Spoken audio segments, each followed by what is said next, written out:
Hello guys, welcome back to DK Math Prep. நான் உங்கள் DK, a mathematics student at IIT Madras. இந்த வீடியோல நம்ம JAM 2022 mathematics question paper தான் solve பண்ண போறோம். 50th question. இந்த கேட்டை பார்த்தாலே பயமா இருக்கு அப்படிங்கிற மாதிரி இந்த கொஸ்டினை பார்த்தாலே பயமா இருக்கு அப்படிதான் நிறைய பேருக்கு இருக்கும். பட் பயப்படவே தேவையில்லை. இது ஒரு ஆர்த்தோகனல் ட்ரெஜெக்டரி கொஸ்டின். ஸோ நீங்க எதையுமே யோசிக்கவே வேணாம். ஃபர்ஸ்ட் கான்ஸ்டன்ட் எல்லாத்தையும் ரைட் ஹேண்ட் சைடு வச்சுட்டு மற்ற எல்லாத்தையும் லெஃப்ட் ஹேண்ட் சைடு கொண்டு போயிருங்க. அப்போ எனக்கு என்ன வரும்? y sin x the whole divided by 1 minus cos x அப்படின்னு வரும், which is equal to c. அவ்வளோதான். இப்போ வித் ரெஸ்பெக்ட் டு எக்ஸால ரெண்டு சைடும் டிஃபரன்ஷியேட் பண்ணுங்க. ஸோ ஃபர்ஸ்ட் எனக்கு என்ன வரும் அப்படின்னா ஒய்யை வச்சுட்டு sin x divided by 1 minus cos x differentiate பண்ணணும். ஸோ நான் வந்து டிவிஷன் ரூல் யூஸ் பண்ணுறேன். டினாமினேட்டர் அப்படியே வச்சுக்கிறேன்.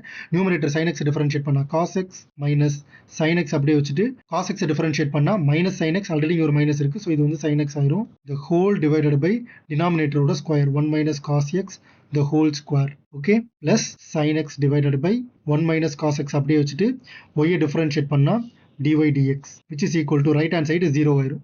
Okay, great. ஸோ இப்போ இதை வந்து நான் சிம்பிளிஃபை பண்ண போகிறேன். இந்த ஃபர்ஸ்ட் இருக்கிற இந்த என்டையர் டேர்மை நான் வந்து சிம்பிளிஃபை பண்ண போகிறேன். அப்போ எனக்கு என்ன வரும் அப்படின்னா cos x minus cos square x minus sin square x. Okay, great. So cos x, so cos square x minus sin square x ஓட வேல்யூ 1. ஓகே, இது வந்து cos x minus 1 அப்படிங்கிற ஃபார்மெட்டில் இருக்குது. ஸோ இதிலிருந்து நான் ஒரு மைனஸ் ஒன்னை காமனாக எடுத்துட்டா மைனஸ் 1 மைனஸ் cos x அப்படின்னு வரும். ஸோ இதுவும் டினாமினேட்டரில் இருக்கிற ஒரு டேர்மும் கேன்சல் ஆயிரும். Okay, great. ஸோ அப்போ negative y divided by 1 minus cos x plus sin x divided by 1 minus cos x into dy dx equals to 0. அவ்வளோதான், சிம்பிளிஃபை ஆயிடுச்சுன்னு நினைக்காதீங்க. இதோட இன்னும் சிம்பிளிஃபை ஆகும். So sin x divided by 1 minus cos x into dy dx, which is equal to y divided by 1 minus cos x. So 1 minus cos x, 1 minus cos x get cancelled. So this implies sin x dy dx equals to y. Okay, so finally எனக்கு என்ன கிடைக்கும்னா dy dx equal to y divided by sin x. Great. So இப்போ நம்ம என்ன பண்ணணும்னா dy dx இருக்க வேண்டிய இடத்துல நெகட்டிவ் dx dy அப்படின்னு ரீப்ளேஸ் பண்ணுங்க. அப்போ negative dx dy, okay, which is equal to y divided by sin x. So இதுதான் ப்ரொசீஜர். ஸோ உங்களுக்கு வந்து ஆர்த்தோகனல் ட்ரெஜெக்டரி தெரியணும் அப்படின்னாலே ஃபஸ்ட்டு dy dx கண்டுபிடிங்க. அதுக்கப்புறம் dy dxக்கு பதிலாக நெகட்டிவ் dx dyன்னு போடுங்க. அவ்வளோதான். இப்போ இதை வந்து நீங்கள் சால்வ் பண்ணுங்க. ஸோ இதை சால்வ் பண்ணால் என்ன வரும்? Negative sin x dx equals to y dy. So ரெண்டு பக்கம் இன்டகிரேட் பண்ணுங்க.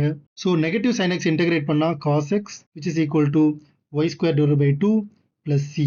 ஓகே, கொஸ்டின்ல என்ன கொடுத்துருக்காங்க அப்படின்னா passes through the point pi by 3, 1 அப்படின்னு கொடுத்துருக்காங்க.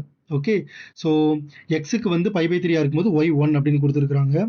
So cos of pi by 3, which is equal to 1 by 2 plus c. So this implies, so cos pi by 3, அதாவது cos 60 டிகிரியோட வேல்யூ sin 30 டிகிரியோட வேல்யூ 1 by 2. ஸோ அதனால இந்த value வந்து 1 by 2 இருக்கும். So 1 by 2 1 by 2 get cancel, c ஓட value 0. So y square divided by 2 equal to cos x. Okay, c வந்து 0 ஆயிரும். கிரேட். ஸோ நமக்கு என்ன கொடுத்துருக்காங்கன்னா pi by 4, ஏங்கிற பாயிண்ட்ல இது பாஸ் ஆகுது அப்படின்னு கொடுத்துட்டாங்க. a பவர் 4ஓட வேல்யூ தான் கேட்டிருக்காங்க. அப்போ எக்ஸுக்கு pi by 4 இருக்கும்போது y வந்து a.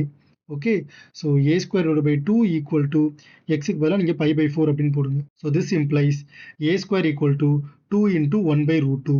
Okay, so this implies a square equal to root 2. நமக்கு a பவர் 4ஓட வேல்யூ தான் வேணும். ஸோ ரெண்டு பக்கம் ஸ்கொயர் பண்ணிங்கன்னா a பவர் 4ஓட value 2. So the right answer is a power 4 is equal to 2. Thank you so much for watching this video. உங்களுக்கு இந்த வீடியோ பிடிச்சிருந்துச்சு அப்படின்னா மறக்காம லைக் பண்ணிக்கோங்க. உங்களுடைய டவுட்ஸை வந்து கமெண்ட் செக்ஷன்ல கேளுங்க, அதுக்கு நான் ஆன்சர் பண்றேன். இந்த வீடியோவை உங்களோட ஃப்ரெண்ட் அட்லீஸ்ட் ஒருத்தருக்காவது ஷேர் பண்ணுங்க. இதே மாதிரியே நிறைய IIT JAM மேத்தமேட்டிக்ஸ் கண்டென்ட்டுக்கு நம்ம DK Math Prep சேனலை சப்ஸ்கிரைப் பண்ணிக்கோங்க. ரிமெம்பர், மேக்ஸ் கொஞ்சம் டஃப் தான், but it is not impossible. தட்டி விட்றா பார்த்துக்கலாம்.